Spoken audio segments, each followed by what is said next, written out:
también en Berea se estaba predicando de ese Jesús. Entonces envían a más para poder a seguir persiguiendo, ¿verdad?, al apóstol Pablo. Después de ahí partió Pablo a Atenas a causa de la persecución. Luego después finalmente llegó a Corinto, donde se cree que estuvo ahí por año y medio.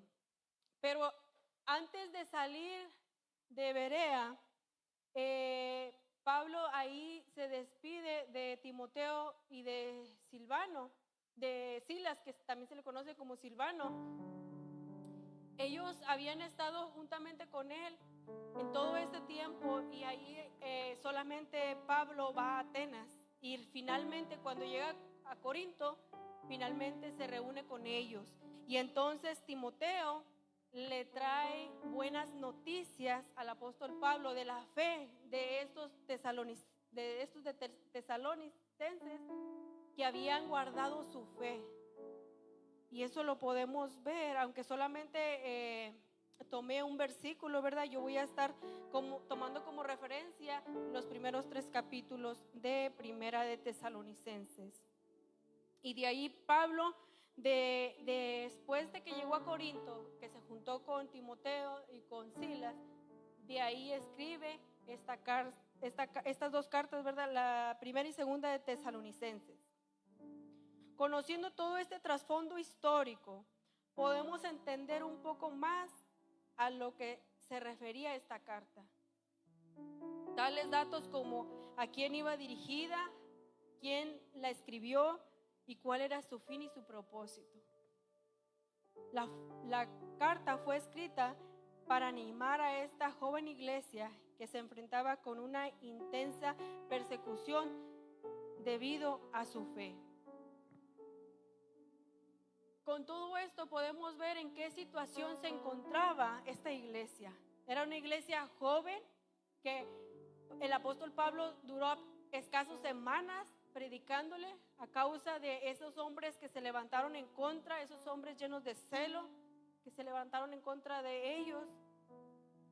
Y aún así Pablo recibe buenas características de esta iglesia por parte de Timoteo. Y él le dice que los esperará pronto en Corintios y que no tardaren. ¿A quién iba dirigida? Ya lo vimos. ¿Quién la escribió? El apóstol Pablo con Timoteo y Silas. ¿Y con qué fin y con qué propósito? Para animar a esa iglesia. Y así como ha sido de bendición, y yo creo que fue de bendición recibir estas palabras en medio de la tribulación que estaba, en medio de la persecución que estaba pasando los hermanos en Tesalónica, yo creo que también es de grande bendición y puede ser de gran bendición para nuestras vidas. Primera Tesalonicenses 4:1 lo podemos leer más abiertamente. Pablo ya había estado con ellos y les había sido de testimonio y de ejemplo para sus vidas. Y yo como primer punto, iglesia, quisiera que viéramos el ejemplo que dieron estos hombres de Dios. ¿Cuál era el testimonio que tenían de los tesalonicenses de Pablo y Silas? Porque déjame decirte que es de suma importancia, iglesia, el testimonio de nosotros, no solamente para los de la iglesia, sino para todo aquel que nos rodea. Si bien es cierto que no hay hombre perfecto, que todos cometen errores, pero como iglesia de Cristo tenemos que conducirnos adecuadamente. Tenemos que ser ejemplo de que somos verdaderamente una iglesia redimida. No sé qué día yo escuchaba un canto que entonaban aquí nuestra hermana Cindy y decía que habíamos sido redimidos. Y yo me ponía a pensar, y cantaba, yo me gozaba con este canto y yo decía, pero ¿realmente vivimos como redimidos? ¿Realmente damos ejemplo de que somos esa iglesia redimida que fue comprada al precio de sangre? Iglesia, Seamos sinceros con nosotros mismos. Al hombre lo podemos engañar, pero a Dios no. Que aún con nuestras debilidades cada día busquemos hacer la voluntad de Dios, iglesia. No somos perfectos. Va a llegar un tiempo en que lo vamos a llegar a hacer, pero no va a ser en este lugar, sino de aquel lado de la eternidad. Va a llegar el momento en que vamos a llegar a esa perfección. Pero nosotros tenemos que vivir conforme a la voluntad de Dios. Que cada día busquemos hacer la voluntad de Dios. En el capítulo 2, como les decía hace un momento, voy a tomar como referencia los primeros 3 capítulos, que sinceramente para poder entender, ahora sí que tuve que leer un poquito más de lo habitual que agarro, ¿verdad? Como contexto. Vemos algunas referencias del testimonio o el ejemplo que dieron Pablo y Silas.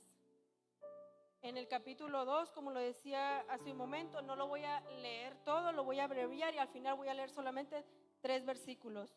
Vemos en primero que dice así: hablamos no para agradar a los hombres, sino a Dios. Ellos fueron ejemplo de que cuando hablaban la palabra del Señor, no lo hacían para agradarlos a ellos, sino para agradar a Dios. Nunca buscando la aprobación del hombre, iglesia, sino la de Dios. Nunca usando palabras lisonjeras. Estas son de engaño y falsedad. Y en otra traducción dice que alabanza para manipular. Ellos no usaban la manipulación, no usaban las palabras suaves para manipular a las personas. Ni encubrieron avaricia. En otra traducción, que es la Dios habla hoy, dice: no hemos usado pretexto para ganar dinero, ni buscamos gloria de los hombres, pudiendo ser carga como apóstoles de Cristo. No lo fueron, sino que trabajaron día y noche para ser ejemplo, iglesia, para no ser carga para ellos. Antes bien cuidaron de ellos como nodriza que cuida a sus propios hijos. Y voy a leer el versículo 10 del capítulo 2, que dice 10, 11 y 12, que dice: vosotros sois testigos, y Dios también, de cuán santa, justa e irreprensiblemente nos comportamos con vosotros los creyentes. Así como también sabéis de qué modo como el Padre a sus hijos exhorta y consolamos a cada uno de vosotros, y os encargamos que anduviésemos como es digno de Dios, que os llamó a su reino y gloria. Era tan grande el amor que Pablo tenía para con ellos, que le dice: quisiera haber no solamente dado el evangelio, sino mi propia vida. Era tanto, iglesia, el amor que tenía el apóstol Pablo, que no le importaba negarse a sí mismo para predicar la verdad. No le importaba poner su vida por ellos. Él ya venía de una persecución de Filipos. Él ya venía de ser buscado por predicar el evangelio. Y aún así, nada de eso lo detuvo para seguir predicándole por amor a las almas. Yo creo que cuando se ama es más fácil todo. Porque todo lo que hacemos lo hacemos para agradar a nuestro amado, iglesia. Cuando hacemos algo por alguien que amamos, no se nos hace gravoso, lo hacemos con gozo. Pero ¿qué es lo que pasa? Que a veces es necesario amar para poder perdonar. A veces es necesario amar para poder dar. Porque nosotros se nos hace muy fácil, no sé, comprarle algo a nuestros hijos porque son nuestros hijos, porque lo amamos, regalarle algo costoso a nuestro marido, a nuestra esposa, porque lo amamos, iglesia. Pero ¿cuántos estamos dispuestos a darlo por aquel que nos ha hecho el mal? ¿Cuántos estamos dispuestos? Se necesita el amor. para poderlo hacer, iglesia. Se nos haría más fácil, sinceramente, si amáramos, iglesia. En el versículo 1 dice, estoy hablando del capítulo 4, donde leímos al principio, de la manera que aprendiste de nosotros cómo os conviene conduciros y agradar a Dios, abundéis más y más. Y como punto número 2, ¿cómo agradamos a Dios? ¿Cómo estos hombres agradaron a Dios?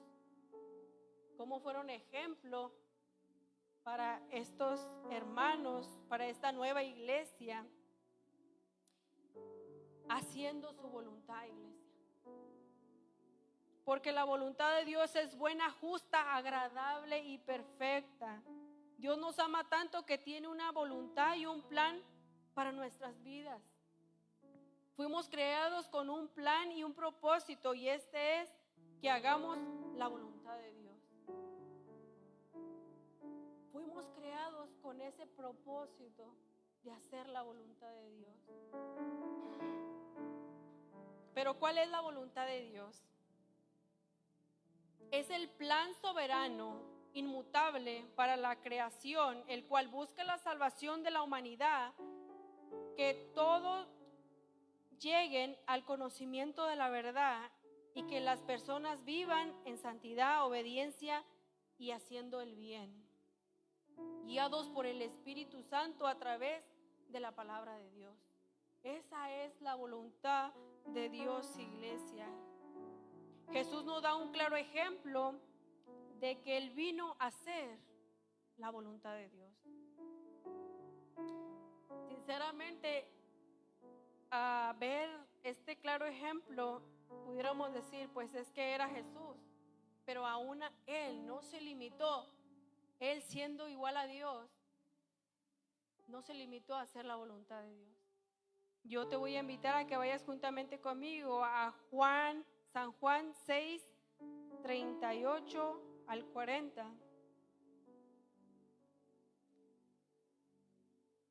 Dice su palabra: porque he descendido del cielo no para hacer mi voluntad, sino la voluntad del que me envió. Y esta es la voluntad del Padre, el que me envió, que de todo lo que Él me diere no pierda yo nada, sino que lo resucite en el día postrero.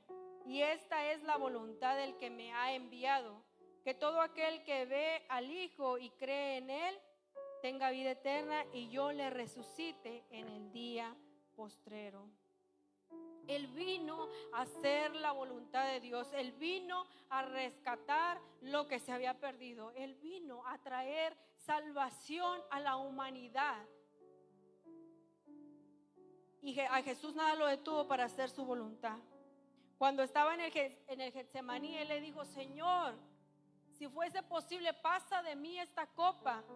Pero ¿qué le dijo? Pero no se haga como yo, sino como tú, porque Él sabía que venía a hacer la voluntad de Dios. La voluntad de Dios es el principio mediante el cual todos debemos de vivir a diario. Eso lo tenemos que tener presente, iglesia. Que sea el principio de nuestro diario vivir, la voluntad de Dios. Si nunca pedimos a Dios dirección a nuestras vidas, lo que estamos diciendo con nuestras actitudes es que yo lo puedo hacer solo, no necesito su dirección, no necesito su ayuda, puedo vivir sin Él. Pero como cristianos decimos: ay, ¿cómo vamos a decir eso? No, yo nunca lo diría. Pero ¿qué hay de nuestro comportamiento? ¿Qué hay de nuestra conducta, iglesia? ¿Cuántas veces le pedimos a Dios aprobación en cuanto a cómo administramos nuestras finanzas? Buscamos la aprobación de Dios en cuanto a nuestras parejas, para los jóvenes que todavía no tienen novio y los que andan ya de novios. ¿Cuándo buscas la aprobación de Dios? O ahí no, ahí lo dejamos a un lado, ahí Dios no tiene nada que ver. Buscamos la aprobación en cuanto a nuestro negocio, en cuanto a nuestra crianza, a nuestros hijos, en cuanto a cómo aconsejamos. Buscamos la guianza de Dios o hacemos a un lado a Dios, iglesia. No es que yo educo a mis hijos conforme a mí me educaron. Entonces nos regimos bajo este régimen perdido, perverso, que cada día va mal en peor. En cuanto a nuestro trabajo, buscamos la aprobación de Dios o nos guiamos por nuestros propios beneficios. Decimos, Señor, este trabajo realmente proviene de ti. Créemelo, iglesia, que si el trabajo proviene de Dios, no te quita el tiempo para que tú busques de Dios. El trabajo que te quita el tiempo para buscar a Dios no viene de Él. La Biblia nos dice que todo lo que hagamos, lo hagamos como para el Señor. Que todo lo hagamos para honra y gloria de Dios. Honramos a Dios con nuestra vida, iglesia, con nuestro cuerpo. Honramos a Dios con nuestra conducta. Deja de preguntarte si es malo o no. Mejor pregúntate, ¿honro a Dios con esto que voy a hacer? ¿Honro a Dios con la decisión que voy a tomar? ¿En qué honro a Dios con mi proyecto? Busca honrar a Dios porque fuiste creado para honra y gloria de su nombre, no para gloria tuya, ni de los hombres. No seamos sabios en nuestra propia opinión, pensando que sabemos más que Dios o queriendo hacer nuestra propia justicia, iglesia. Porque mira lo que dice Isaías 64:6. Si bien todos nosotros somos como suciedad y todas nuestras justicias como trapo de inmundicia, y caímos todos nosotros como la hoja, y nuestras maldades nos llevaron como el viento. No vaya siendo, iglesia, que tratando nosotros de hacer nuestra propia justicia, nos hallemos haciendo como trapo de inmundicia. No seamos sabios en nuestra propia opinión. Y lo digo también para los jóvenes inalcanzables, les digo yo, porque yo tengo 2 jovencitos. Creen, iglesia, que se la saben de todas, que saben que ya fueron y vinieron, cuando nosotros, iglesia, estamos jóvenes pero bien correteados. A nosotros no nos dan tole con el dedo, no sé cómo se diga el dicho. No, iglesia, pero se creen inalcanzables, que se lo saben todo. Así muchas de las veces estamos nosotros, que sabemos más que Dios, creyéndonos que sabemos más que Dios y que somos más justos que Dios, pero vienen a hacer nuestras justicias como trapo de inmundicia, iglesia.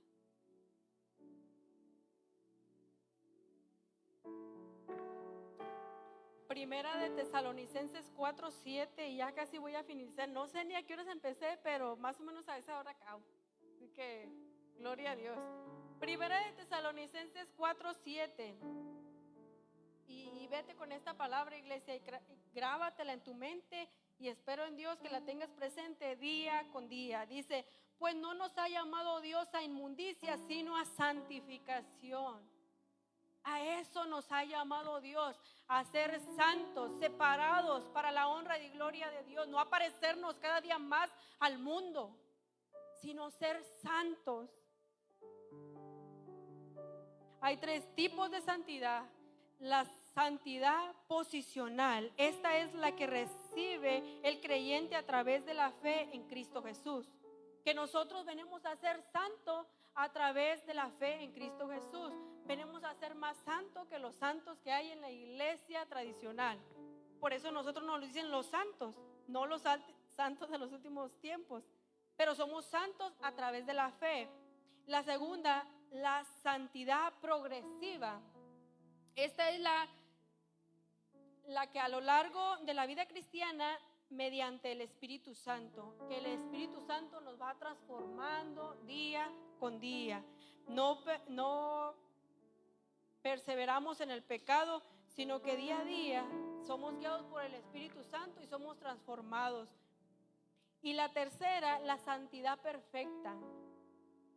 La santidad perfecta se consuma con la glorificación final, donde la persona es completamente libre de la presencia y naturaleza del pecado, iglesia. Esa es la meta de todo creyente, o debería de ser la meta de todo creyente. Deberíamos de tener en mente que nosotros buscamos esa santidad perfecta, iglesia. Nosotros buscamos esa santidad día con día. No vamos a obtenerla de este lado de la eternidad, pero sabemos que un día la tendremos.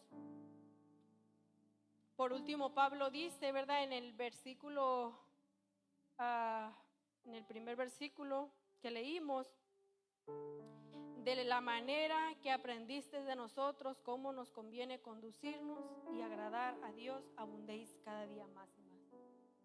En esto abundéis. Ahí le dice a los tesalonicenses, no, pues ya me dieron testimonio de ustedes que están muy bien en su fe. No, él le dice, abundéis cada día más y más. ¿Cómo nos conviene conducirnos? ¿Cómo agrada a Dios? Porque la meta es llegar a la santidad perfecta a través de cómo nos conducimos y de cómo agradamos a Dios en obediencia, iglesia. Qué bueno y maravilloso es nuestro Dios que nos dejó esta palabra, iglesia, para que nosotros nos animemos. Y que si estos tesalonicenses nos ponen el ejemplo que aún en tribulación, aún en persecución, ellos se guardaron su fe intacta, ¿qué nos queda a nosotros por excusarnos? Fueron hombres y mujeres como tú y como yo, ligados al pecado, pero aún así ellos permanecieron con una fe intacta. Y dice su palabra en el primer capítulo que ellos fueron imitadores de ellos y también de Cristo. Que de nosotros puedan decir, iglesia, que nosotros no solamente somos una iglesia del montón, que no somos una iglesia. Hermanos, yo no sé tú, pero Isaac, como le gusta mucho hablar de la palabra de Dios, pues se topa con muchas personas que luego lo critican o le dicen, no, hace poquito me platicaba, ¿verdad? Que le decía, no, tú sí eres de esos de los santos. Y le decía Isaac, pues sí soy, sí soy. Pero muchas de las veces ha habido muy mal testimonio de las personas que se dicen ser cristianos y no lo son. Y por ellos la llevamos todos nosotros. Pero que realmente es mejor que digan mentiras de nosotros a que sea verdad. Iglesia, busca hacer cada día la voluntad de Dios. No si tengo ganas o no tengo ganas, si hoy ando con ánimos o hoy me siento bien feliz. Siempre tenemos que buscar hacer la voluntad de Dios. Siempre tenemos que buscar conducirnos diligentemente, iglesia. Dios les bendiga en gran manera, iglesia. Hasta aquí mi mensaje. Me gozo en gran manera por la oportunidad que se me dio. Me gocé con la palabra. Y ya más tarde me habla Isa para darme mis regañadas a veces, hermano. Pero me gozo en el Señor y la recibo porque yo también lo regaño. No nada más Él a mí. Y sigan orando mucho por la vida de cada predicador. Por favor, les pido, no olviden orar. Somos edificados cada vez que un hermano se para aquí al frente y predica la palabra. Yo me edifico con mi vida y también me edifico con la vida de mis hermanas que exponen la palabra. Recibimos porque la palabra, la diga quien la diga, es la palabra de Dios.